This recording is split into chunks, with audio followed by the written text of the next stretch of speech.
qui siègent dans le conseil. La première bonne nouvelle que j'ai à vous annoncer, que le Dieu que nous servons, à qui nous avions donné notre jeunesse pour l'avancement de son royaume, le Dieu qui s'appelle Jésus-Christ de Nazareth. Moi je l'appelle le vainqueur de Golgotha. Non, je parle de l'admirable. La nouvelle est que notre Jésus revient bientôt. J'annonce à l'église, c'est la bonne nouvelle que le Seigneur a gravée dans mon esprit. Cette nouvelle est que il revient bientôt. Il vient nous prendre dans sa gloire. Nous qui sommes son église, nous son épouse, église du Seigneur. Je parle d'Emmanuel. Il revient bientôt. Les dieux que nous avons tous cherchés, nous allons tous les voir. Il viendra nous prendre dans sa gloire. J'insiste, nous qui sommes son épouse ou son église, j'aimerais premièrement m'adresser à toi qui ne l'as pas encore reçu dans ta vie, ton Seigneur est sauveur. J'ai une bonne nouvelle pour toi. Le Seigneur m'a d'abord envoyé pour te dire que tu reviennes à lui. Je répète, le Seigneur m'a envoyé d'abord pour toi afin de parler de la dimension prophétique, pour te dire de revenir vers lui. Reviens vers lui. Mais j'ai aussi une nouvelle. Je répète que j'ai aussi une nouvelle. Pour un homme de Dieu qui est présent dans la salle, qui est rétrogradé, pour qu'il marche mal pendant ce moment, le Seigneur m'a aussi envoyé pour toi, pour te dire de rentrer à la maison, car tout est vanité. Rentre à la maison, car tu as une destinée avec ton Seigneur. Avant de parler de cette dimension, j'ai une bonne nouvelle pour toi. Tu as des grandes choses à accomplir avec ton Seigneur. Et le Seigneur m'a mandaté aussi pour toi, pour te dire de rentrer à la maison. Rentre à la maison. Rentre à la maison. Mais j'ai une bonne nouvelle pour celui qui marche dans la sanctification et dans la crainte du Seigneur. Malgré les oppressions du diable, malgré les temps difficiles, le Seigneur m'a dit de te dire qu'il y a une récompense qui t'attend. Mais cette récompense n'est pas terrestre, mais plutôt céleste. Laisse-moi te dire qu'il y a une couronne qui t'attend. J'aimerais te dire qu'il y a une couronne. C'est la grande récompense que le Seigneur va te donner. Est-ce que vous êtes là? Amen. Est-ce que vous êtes là? Amen. Mais la deuxième bonne nouvelle, qui est aussi une prophétie. Je vais parler de le Michel. Je répète, la deuxième bonne nouvelle que j'ai, qui est aussi une prophétie. Et le Seigneur a aussi fait écrire mon esprit.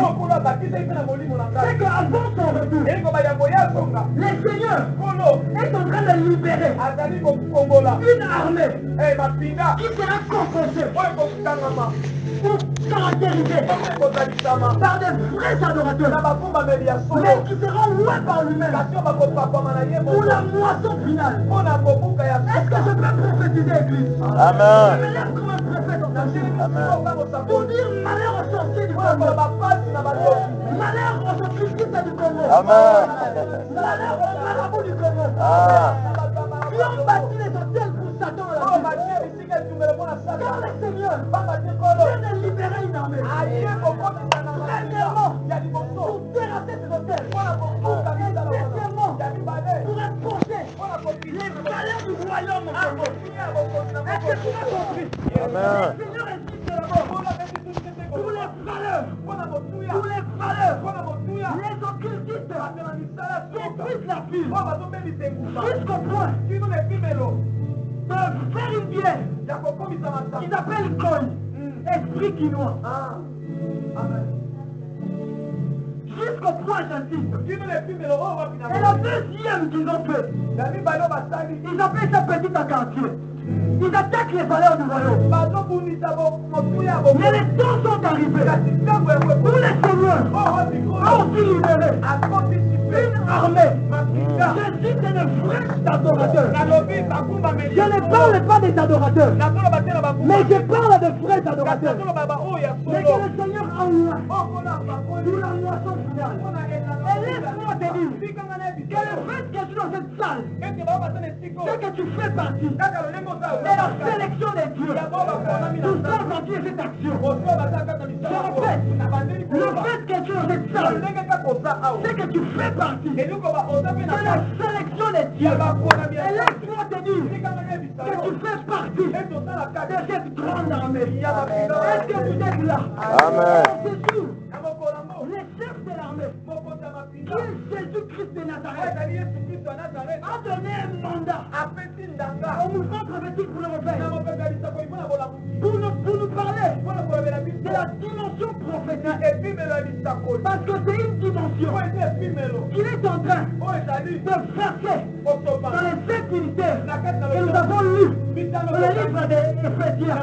Une dimension qui ne va pas seulement nous permettre d'armer avec la bataille comme revêtement, parce que nous sommes une armée, mais d'abord une dimension qui va permettre aux 5 militaires d'être en éveil de l'horloge de Dieu. Ce n'est pas d'abord une dimension qui va te permettre de faire tomber les hommes ou de guérir les malades. Ce n'est pas d'abord une dimension qui va te permettre de guérir les malades ou de prophétiser. Mais d'abord c'est une dimension qui va te permettre d'être en éveil de l'horloge de Dieu. Écoutez-moi église, les 5 militaires sont la continuité du ministère de Jésus sur la terre, mais à travers des personnes que lui-même a élues. Parce que Jésus sur la terre a opéré dans ces 5 militaires. Mais il faut que les 5 militaires doivent être en éveil. Parce que le chef revient très bientôt. Amen l'église. Amen l'église. Mais c'est quoi la dimension prophétique? C'est ça le but de mon sujet de ce soir. J'ai défini cette dimension par rapport aux expériences que j'ai faites avec la personne du Saint-Esprit.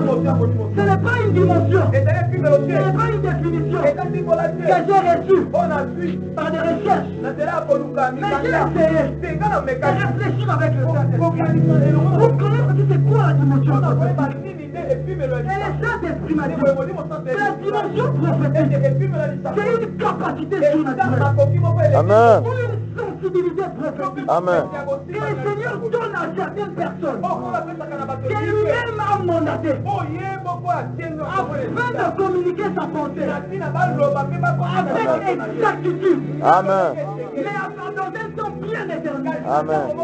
Je répète, la dimension prophétique, c'est une capacité surnaturelle. Ce n'est pas une capacité comme une autre capacité. C'est une capacité surnaturelle. Pas une sensibilité. Moi, je l'appelle sensibilité prophétique. Que le Seigneur ne donne pas à tout le monde, mais une sensibilité que le Seigneur donne à certaines personnes que lui-même a mandaté afin de communiquer sa pensée. Je précise avec exactitude. Deuxièmement, dans un temps bien déterminé, mais il y a un problème qui se passe avec ça. Je ne peux pas vous parler de la dimension prophétique sans pour autant vous parler du prophète comme ministre de Dieu, qui est le porteur du message, mais qui est lui-même aussi la prophétie. Je précise que le prophète n'est pas seulement le porteur du message. Le prophète est lui-même la prophétie. Et le livre d'Esaïe 20 nous a parlé du prophète Esaïe. Dans ce temps-là, je vais aller vite. Dans ce temps-là, l'Égypte suivi de l'Éthiopie, était considéré comme deux grandes puissances. Et le peuple de notre Dieu, plus précisément, Israël et son peuple avaient tellement mis sa confiance dans ces deux nations à la place de Dieu. Et Dieu, en voyant cela, il donne un ordre à son prophète Esaïe d'enlever ses vêtements.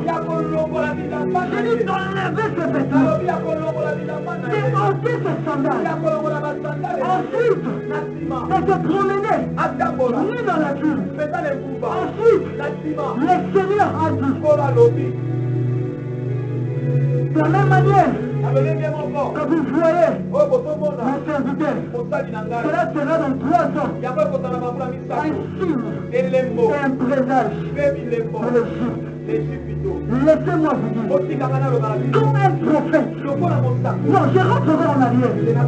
Mais pourquoi le Seigneur a donné cet ordre à Esaïe? Cela m'a bouleversé. Le Seigneur se permet de dire à Esaïe d'enlever ses vêtements. Ça m'a bouleversé. Et l'esprit de la prophétie m'a dit, le Seigneur avait donné cet ordre à Esaïe. Non pas seulement parce qu'Esaïe était le prophète, mais parce que d'abord, Esaïe était lui-même la prophétie. Il fallait qu'Esaïe entre dans une dimension des actes prophétiques. Écoutez-moi, Église. Écoutez-moi, Église. Écoutez-moi, Église. Est-ce que vous êtes là?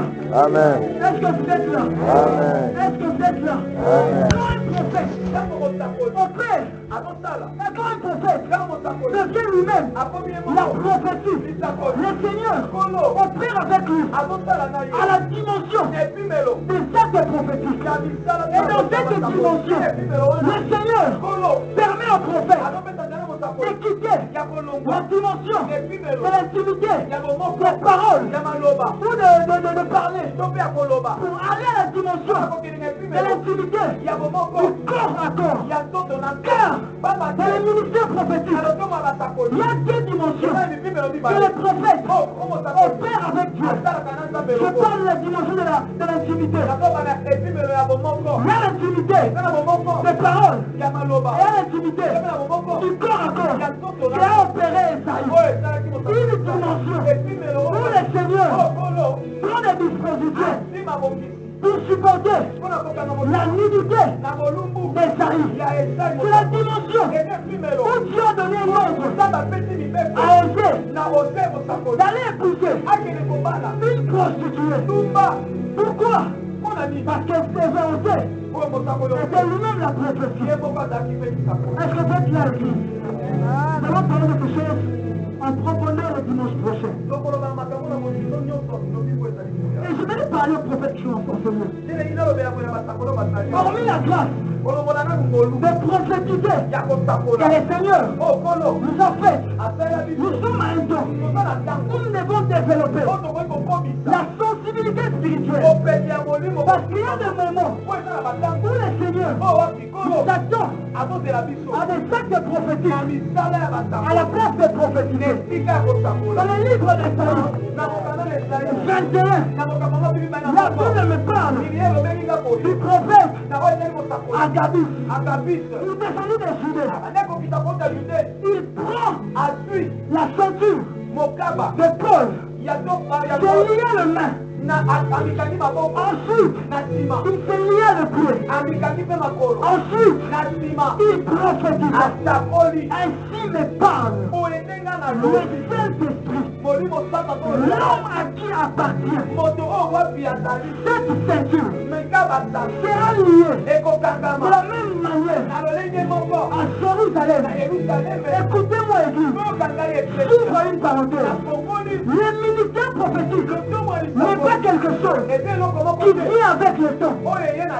Car c'est une chose qui est éternelle. Quand il est issu du conseil éternel, J'ajoute encore que le ministère prophétique n'est pas une chose que tu peux obtenir ou prendre, car c'est une chose que tu es. Et je parle comme un prophète qu'aucune école ou institution terrestre ne peut faire de toi prophète. Je répète, aucune école théologique, aucune institution terrestre ne peut faire de toi prophète. Je répète encore, qu'aucune école ou institution terrestre ne peut faire de toi prophète. Et autant que nous sommes, nous avons besoin de prophètes dans ces temps présents. Parce que nous sommes à un temps prophétique. Nous devons avoir des prophètes. Non pas seulement pour avoir la prophétie ou la révélation, mais aussi pour nous annoncer les événements à venir. La Bible me dit qu'au dernier jour, le Seigneur enverra la faim. Il ne sera pas de pain. Le Seigneur enverra la soif.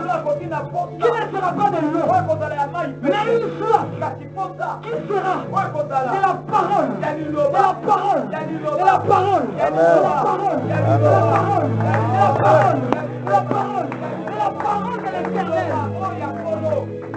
Et au temps ancien,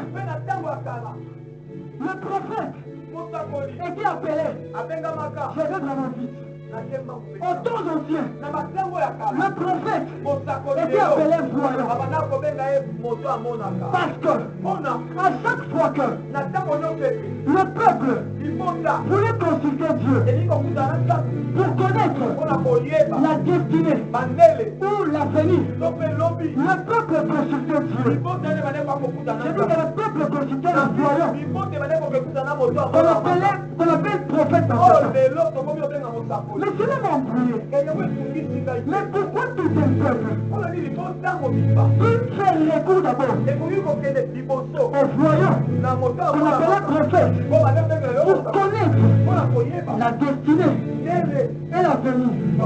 Alors que je priais pour que le Seigneur élève le ministère prophétique dans cette nation, j'ai réfléchi par rapport à ce verset.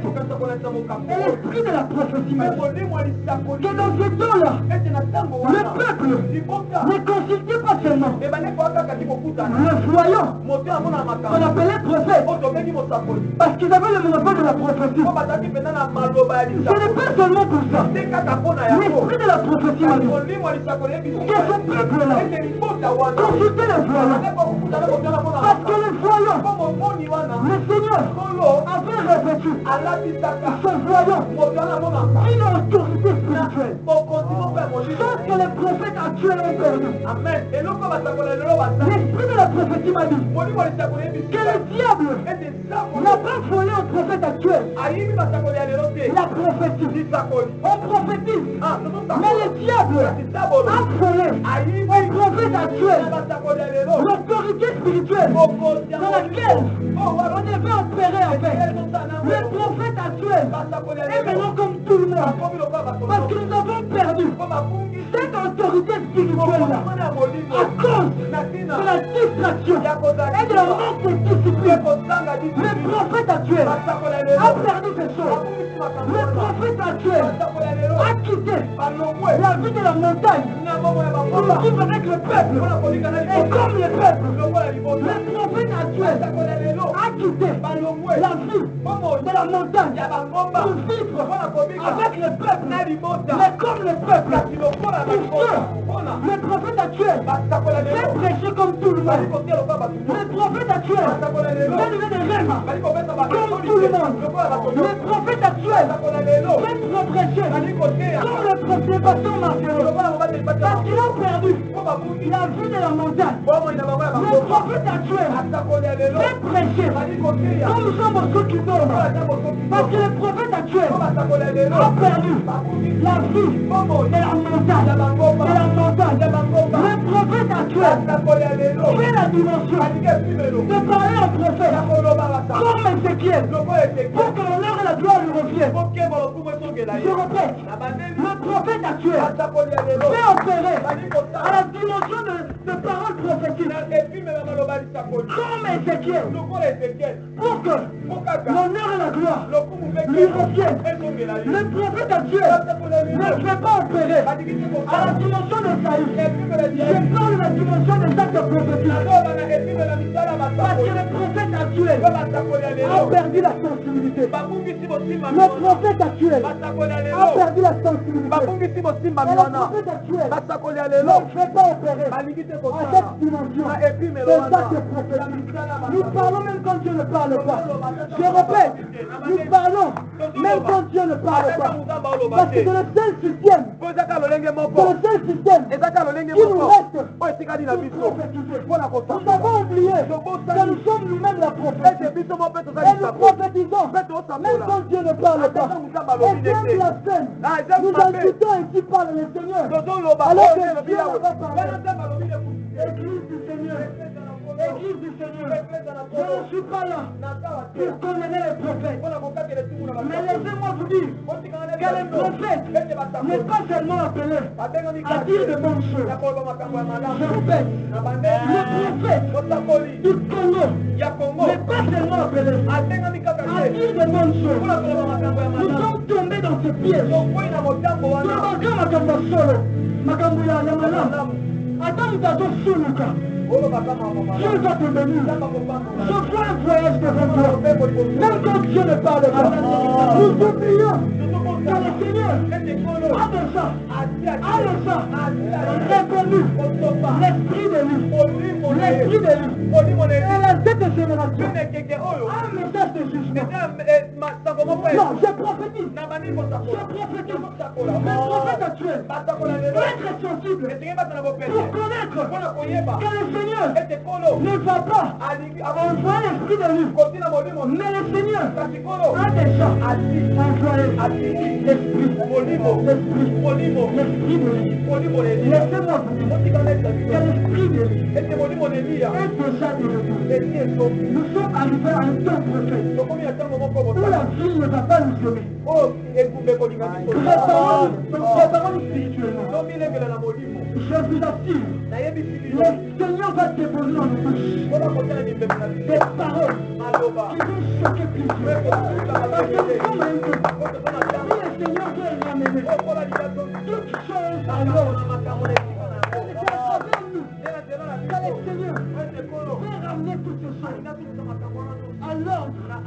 Je prophétise, nous citons, je suis allé vite, parce que nous allons expérimenter la dimension. Est-ce que je peux prophétiser? Amen. Est-ce que je peux prophétiser? Amen. Et s'il m'a parlé, l'esprit de la prophétie, que le Seigneur a soufflé un vent de réveil dans l'église du Congo. Je répète, que le Seigneur ne va pas souffler. Mais alors que je préparais ce moment, le Seigneur m'a dit que j'ai déjà soufflé les vents du réveil. Et la dimension prophétique ne va pas seulement venir pour que le Saint-Ministère soit en éveil de l'horloge de Dieu. Mais la dimension prophétique va aussi apporter la réforme. Je parle de la réforme. C'est le deuxième point que le Seigneur m'a dit. Que cette dimension prophétique ne va pas seulement permettre au Saint-Ministère d'être en éveil de l'horloge de Dieu. Mais la dimension prophétique va aussi apporter la réforme. Et par cette réforme, le Seigneur va commencer à restaurer le ministère prophétique. Je vais prophétiser. Amen. Est-ce que je peux prophétiser? Amen. Je disais que par cette réforme, le Seigneur va commencer d'abord par restaurer le ministère prophétique. Car, alors que je préparais ce moment, j'entendais le son de l'aigle. L'aigle criait. L'aigle criait. Et le Seigneur m'avait permis de capter le son de cet aigle. L'aigle en question disait simplement que le ministère prophétique serait. Que le ministère prophétique serait. Amen. Que le ministère prophétique serait. Que le ministère prophétique serait.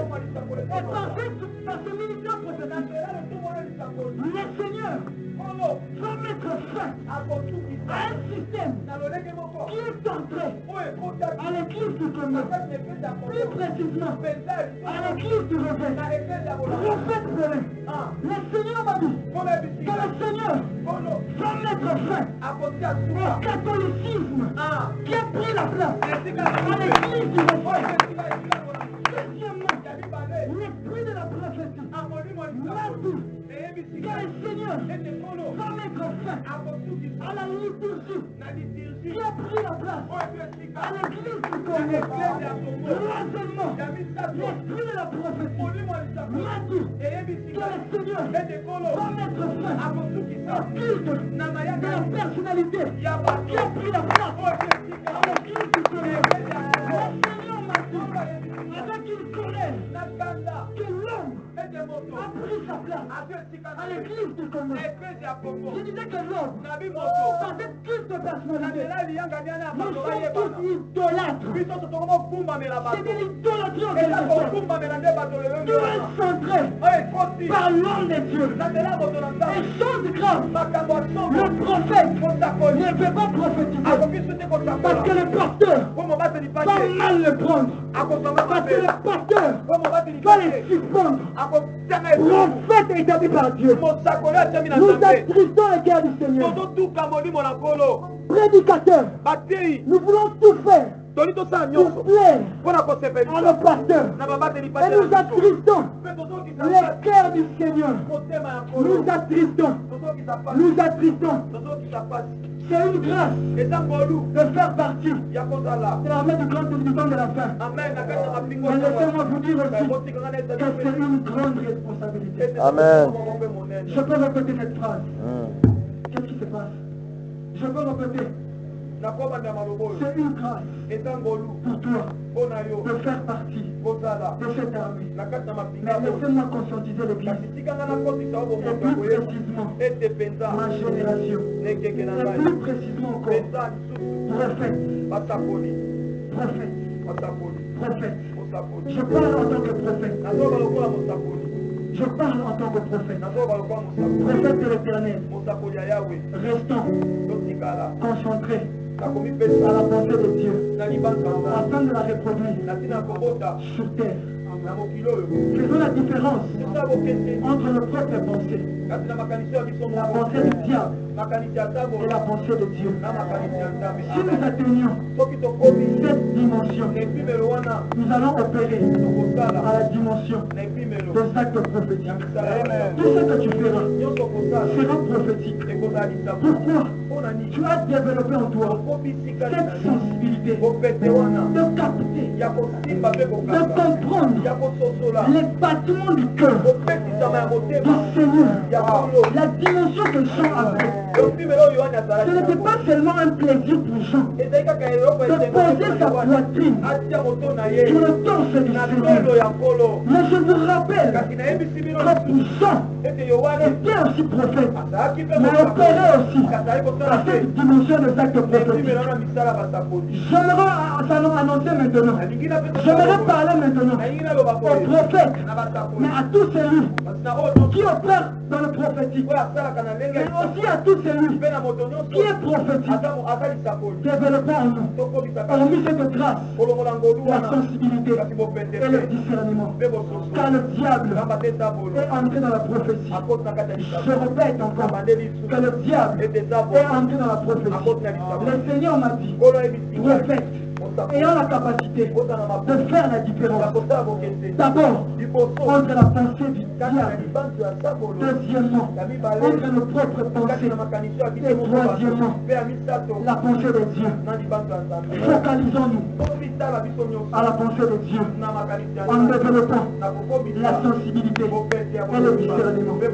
Prophète, homme prophétique, tout celui qui veut opérer dans la dimension prophétique, avant de prier pour réclamer à Dieu cette dimension, commence d'abord à désirer la sensibilité spirituelle. Commence d'abord à désirer le discernement des esprits. Quand le diable, j'insiste, quand le diable est entré au-delà de ces paroles prophétiques, que plusieurs libèrent, quelle atmosphère qui libère, quelle atmosphère qui libère, et plusieurs sont détruits par l'atmosphère, qu'elle est folle libère, qu'elle est folle libère, qu'elle est folle libère. Ce n'est pas en fait que le prophète Fabrice nous a parlé de l'onction des sanctifiés. Il n'a pas simplement parlé de l'onction tout court, mais il a insisté de l'onction des sanctifiés. Pourquoi? Parce que le faux est entré. Plusieurs sont dans les mal, mais continuent à prophétiser. Et par conséquent, il libère l'atmosphère. Il libère l'atmosphère diabolique. Il libère l'atmosphère démoniaque.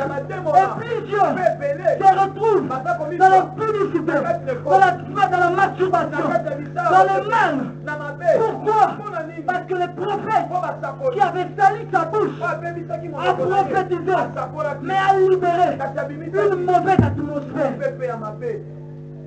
Est-ce que vous êtes là? Amen. Lève-toi là où tu es.